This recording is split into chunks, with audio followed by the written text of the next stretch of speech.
Hello दोस्तों, आप सभी का स्वागत है मेरे यूट्यूब चैनल पीवी के एग्ज़ाम पर।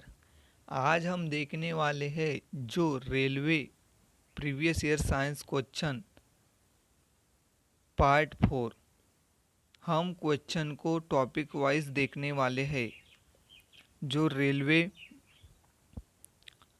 में एनटीपीसी ग्रुप डी और एलपी में पूछे गए थे। चलो आगे बढ़ने से पहले दोस्तों, हमारे चैनल पीवी के एग्ज़ाम को सब्सक्राइब करो। क्वेश्चन नंबर फर्स्ट, और हम फिजिक्स के क्वेश्चन देखने वाले हैं। पार्ट 4 है इसका, पार्ट 3 तक प्ले लिस्ट में है। जिस किसी ने भी नहीं देखा है वो पार्ट 3 तक देखो। क्वेश्चन नंबर 1, किस उपकरण का उपयोग गाड़ी में दूरी मापने के लिए किया जाता है? इसका सही आंसर है दोस्तों ऑडियोमीटर। ऑडियोमीटर का उपयोग गाड़ी में दूरी मापने के लिए किया जाता है। स्पीडोमीटर का उपयोग स्पीड मापने के लिए किया जाता है। हाइड्रोमीटर का उपयोग पदार्थ की घनत्व मापने के लिए किया जाता है। एक क्वेश्चन आरआरबी ग्रुप डी 2018 में पूछा गया था। क्वेश्चन नंबर 2, वोल्ट मीटर का उपयोग किया जाता है करंट मापने के लिए, वोल्टेज मापने के लिए, रेजिस्टेंस मापने के लिए, चुंबकीय प्रेरण के लिए। इसका सही आंसर है वोल्टेज मापने के लिए। वोल्टेज मापने के लिए वोल्ट मीटर का उपयोग किया जाता है। एक क्वेश्चन 2018 ग्रुप डी में पूछा गया था। करंट मापने के लिए एम मीटर का उपयोग किया जाता है। रेजिस्टेंस के लिए ओम का उपयोग किया जाता है। क्वेश्चन नंबर 3, वाहन की गति जानने के लिए किस उपकरण का उपयोग किया जाता है? दोस्तों, मैंने इससे पहले क्वेश्चन में बताया था कि जो मोटर गाड़ी में स्पीड होती है उसको किससे मापा जाता है। तो इसका सही आंसर है स्पीडोमीटर। स्पीडोमीटर से वाहन की गति मापी जाती है। वोल्ट मीटर से वोल्टेज मापा जाता है। लेक्टोमीटर से दूध की वो मापा जाता है, दूध। और एक क्वेश्चन एएलपी 2018 टेक्नीशियन में पूछा गया था। क्वेश्चन नंबर 3, इको लोकेशन एक प्रकार की क्या है? इसका सही आंसर है ऑप्शन नंबर सी, कंपन। इको लोकेशन एक प्रकार की एक कंपन है। देखो दोस्तों, आरआरबी जी 2018 में पूछा गया था। क्वेश्चन नंबर 5, उस शब्द का चयन कीजिए जो पहले का दूसरे से संबंध है और तीसरे का चौथे से। एम मीटर से विद्युत धारा मापा जाता है तो ओम मीटर से क्या? एक क्वेश्चन आरआरबी ग्रुप डी 2018 में पूछा गया था। एम मीटर से करंट मापा जाता है तो ओम मीटर से रेजिस्टेंस यानी प्रतिरोध मापा जाता है। आपको तो बीच बताया दोस्तों कि गति स्पीडोमीटर से मापा जाता है। वोल्टेज वोल्ट मीटर से, दाब की इकाई पास्कल होती है। क्वेश्चन नंबर 6, कौन सा उपकरण हवा की गति मापने के लिए यूज़ किया जाता है? आरआरबी ग्रुप डी 2018 में दोस्तों पूछा गया था। इसका सही आंसर है एनीमोमीटर। एनीमोमीटर से हवा की गति मापी जाती है। दोस्तों, मैंने इससे पहले बताया था कि लैक्टोमीटर से क्या मापा जाता है। लैक्टोमीटर से दूध मापा जाता है। स्पीडोमीटर से गाड़ी की स्पीड मापी जाती है। तो इस क्वेश्चन का सही आंसर है ऑप्शन नंबर डी, एनीमोमीटर। आगे बढ़ते, क्वेश्चन नंबर 7, निम्नलिखित में से किसमें केवल दिशा होती है और परिणाम नहीं? दोस्तों, स्केलर क्वांटिटी और वेक्टर क्वांटिटी, ये दो क्वांटिटी होती है। स्केलर क्वांटिटी में दिशा होती है लेकिन परिणाम नहीं, और इस वेक्टर क्वांटिटी में दिशा होती है और परिणाम भी होता है। तो ये बोल रहा है कि दिशा होती है लेकिन परिणाम नहीं, यानी स्केलर क्वांटिटी कौन सी नहीं है, मतलब स्केलर क्वांटिटी कौन सी है? इसका सही आंसर है ऑप्शन नंबर सी, कार्य। कार्य एक स्केलर क्वांटिटी है और वेक्टर क्वांटिटी संवेग विस्थापन बल है। एक क्वेश्चन एएलपी टेक्नीशियन 2018 में पूछा गया था। निम्न में से कौन अधिक काम कर सकता है? दोस्तों, एक क्वेश्चन आरआरबी ग्रुप डी 2018 में पूछा गया था। कौन अधिक काम कर सकता है? मैं पक्का बता रहा हूँ, इससे बाहर कुछ नहीं जाएगा दोस्तों। इस सीरीज को डेली लेते जाओ और हमारे चैनल को सब्सक्राइब करो। जिसकी भी वेलोसिटी ज़्यादा होंगी वो अधिक काम कर सकता है। अब ऑप्शन में देखो कि किसकी वेलोसिटी सबसे ज़्यादा है।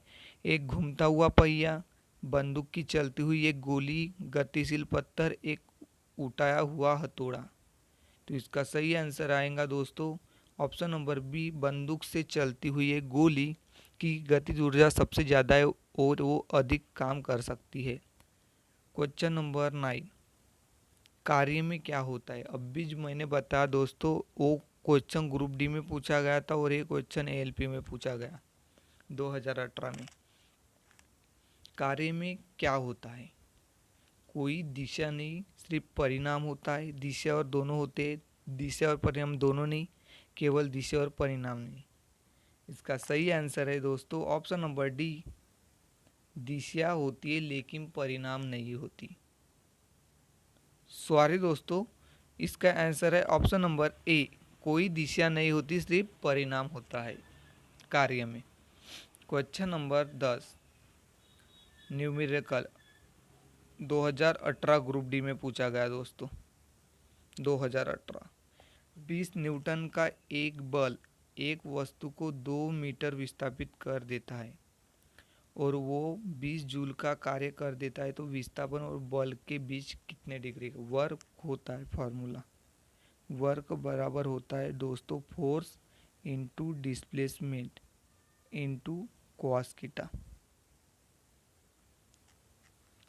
वर्क दिया है 20 जूल, फोर्स दिया है 20 न्यूटन, डिस्प्लेसमेंट दिया है 2,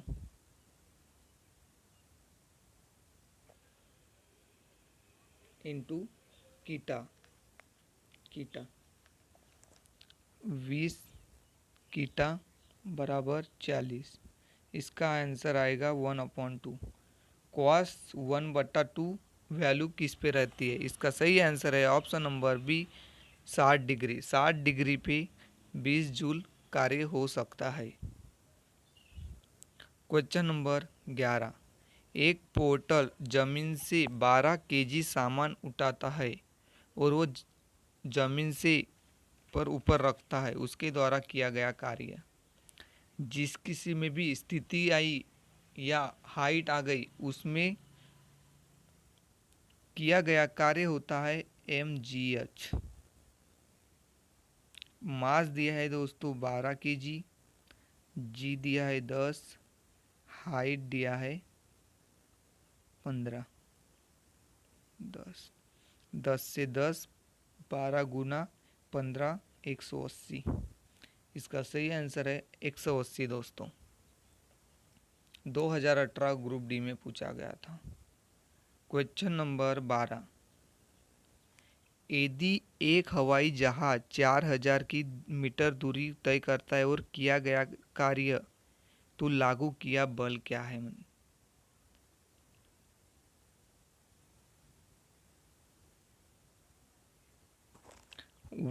बल का होता है दोस्तों work force into displacement. Work दिया है दोस्तों 20,000,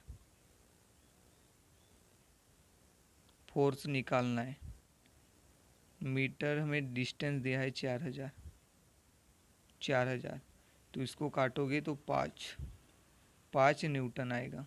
इसका सही आंसर है option number C, 5 newton. Question number 13, जमीन के ऊपर एक बिंदु पर किसी स्थिति में गुरुत्व बल स्थितिज ऊर्जा को किस कार्य के रूप में परिभाषित किया जाता है? इसे गुरुत्वाकर्षण के विपरीत जमीन से उस बिंदु पर उठाने के लिए। इसका सही आंसर है ऑप्शन नंबर ए, इसे गुरुत्वाकर्षण के विपरीत जमीन से उस बिंदु पर उठाने के लिए किया गया कार्य होता है। क्वेश्चन नंबर 14, 2018 ग्रुप डी में पूछा गया था। एक केजी की एक वस्तु को 100 मीटर की ऊंचाई तक उठाया जाता है। गुरुत्व बल द्वारा किया गया कार्य। मैंने दोस्तों अभी बताया कि स्थिति में चेंज होता है, मतलब mgh आता है। गुरुत्व बल द्वारा किया गया कार्य। मास दिया है, मास है 1 kg। ग्रेविटी दिया है 9.8 इंटू हाइट दिया है 10। 10 से 10 गायब, इसका आंसर है 98। लेकिन क्वेश्चन में गुरुत्व बल द्वारा पूछा गया बोलता है तो -98। इसका सही आंसर है ऑप्शन नंबर सी, -98 जूल हो जाएगा। एक कुली जमीन से 20 केजी सामान उठाता है और उसे जमीन से 2 मीटर अपने सिर पर रखता है।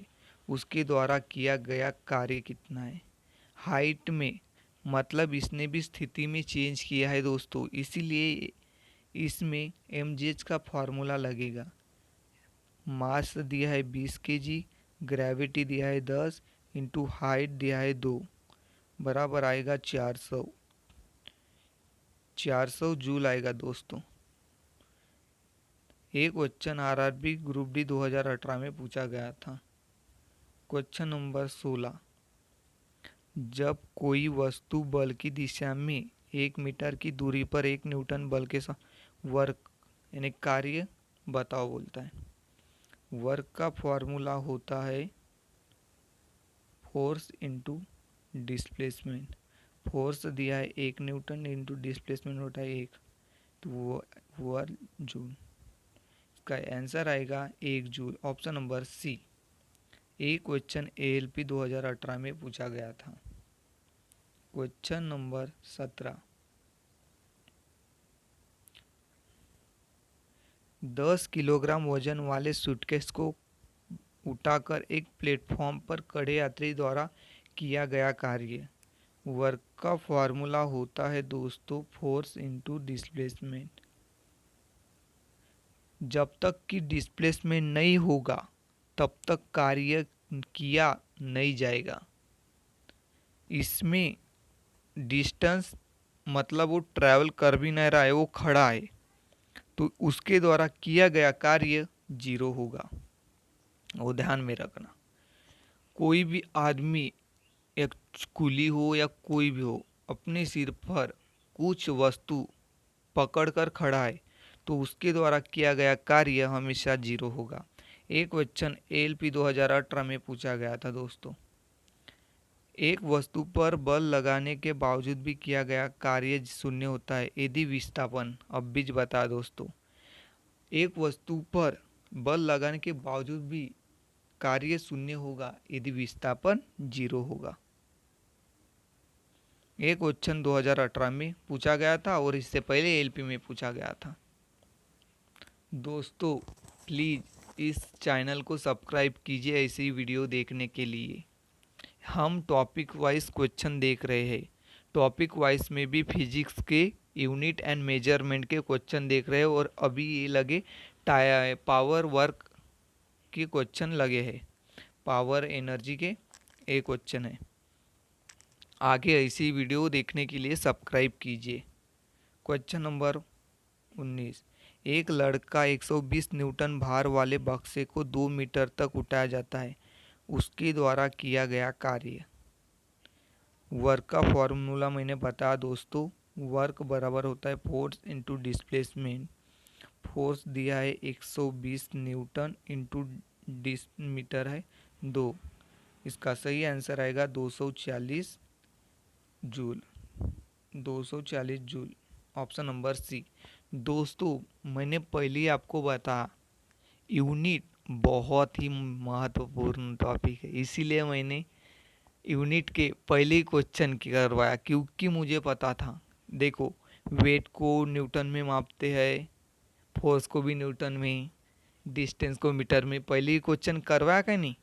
आते हैं दोस्तों, वैसे ही आते हैं। एक एलपी में पूछा गया था। क्वेश्चन नंबर 20, कार्य करने की क्षमता क्या कहलाती है? इसका सही आंसर है कार्य करने की क्षमता ऊर्जा कहलाती है। कार्य करने की दर शक्ति कहलाती है। कार्य करने की दर शक्ति कहलाती है और कार्य करने की क्षमता ऊर्जा कहलाती है। 2018 ग्रुप डी में पूछा गया था। यदि कार्य का मान धनात्मक हो तो जिस निकाय पर कार्य हो रहा है तो उसकी ऊर्जा कम होगी, उसकी ऊर्जा शून्य होगी, वो नियत रहेगी, उसकी ऊर्जा वृद्धि रहेगी। तो इसका सही आंसर है दोस्तों, उसकी ऊर्जा वृद्धि रहेगी। यदि कार्य का मान धनात्मक है तो उसमें वृद्धि होती जाएगी, यदि कार्य का मान ऋणात्मक है तो उसकी वृद्धि कम होती जाएगी। एक क्वेश्चन ग्रुप डी 2018 में पूछा गया था। क्वेश्चन नंबर 22, निम्नलिखित में से किसमें कार्य नहीं किया गया। देखो दोस्तों, मैंने थोड़ी देर पहले बताया जिसका भी डिस्टेंस नहीं आया उसका कार्य जीरो है। अब ऑप्शन में देखो, कपिल अपने कंधे पर 10 केजी का भार लेकर खड़ा है, इसका यही सही आंसर है दोस्तों। कार्य देखो, ऑप्शन बी देखो, सचिन किलोमीटर चल रहा है, इसमें वेलोसिटी यानी कार्य हो रहा है। अरुण मैदान पर खेल रहा है, इसका भी कार्य हो रहा है। कुली चल रहा है, मतलब इनमें सब में वेलोसिटी है यानी चल रहा है, तो वेलोसिटी मतलब उन्होंने कुछ डिस्टेंस हासिल की तो कार्य हो रहा है। लेकिन कपिल अपने कंधे पर केजी भार लेकर खड़ा है, उसके द्वारा डिस्टेंस एक भी नहीं हुई, इसीलिए कार्य जीरो माना जाएगा। क्वेश्चन 2018 में ग्रुप डी में पूछा गया था। क्वेश्चन नंबर 23, बल द्वारा किया गया कार्य धनात्मक होता है जब विस्थापन बल की दिशा में होता है। Option number A, option number A इसका सही आंसर है दोस्तों। 2018 ग्रुप डी में पूछा गया था। अगर बल के दिशा में कार्य किया जाएगा तो धनात्मक, अगर बल इस दिशा में हो जाएगा और कार्य इस दिशा में तो ये आएगा निगेटिव। बल इस दिशा में लगाओ और विस्थापन इस दिशा में होगा तो इसका कार्य जीरो आएगा। ये बात ध्यान में रखना। क्वेश्चन नंबर 24, कार्य शून्य होने की स्थिति में विस्थापन और लगाए बल की दिशा में कौन। अब भी बता दोस्तों, मैं आरआरबी ग्रुप डी में पूछा गया था 2018 में। कार्य का मान कब शून्य होगा। वर्क का फॉर्मूला होता है फोर्स इनटू डिस्प्लेसमेंट, फोर्स और कॉस कीटा। जब कीटा का मान 90 डिग्री होगा तब कार्य जीरो होगा। इसका सही आंसर है ऑप्शन नंबर सी। दोस्तों, आज का लास्ट क्वेश्चन, एक कुली 100 मीटर की दूरी 500 न्यूटन का भार उठाता है, उसके द्वारा किया गया कार्य। इसका सही आंसर है ऑप्शन नंबर बी, जीरो, कार्य उठाता है। इसका सही आंसर है option number B. 2018 group D में पूछा गया था। दोस्तों, आज की वीडियो में बस इतना ही। ऐसे ही वीडियो देखने के लिए सब्सक्राइब कीजिए हमारे यूट्यूब चैनल पीवीके एग्जाम को। हमने टॉपिक वाइज सीरीज चला रखी है, जिस किसी ने भी इससे पहले की वीडियो नहीं देखा वो देखो पहले। Thank you.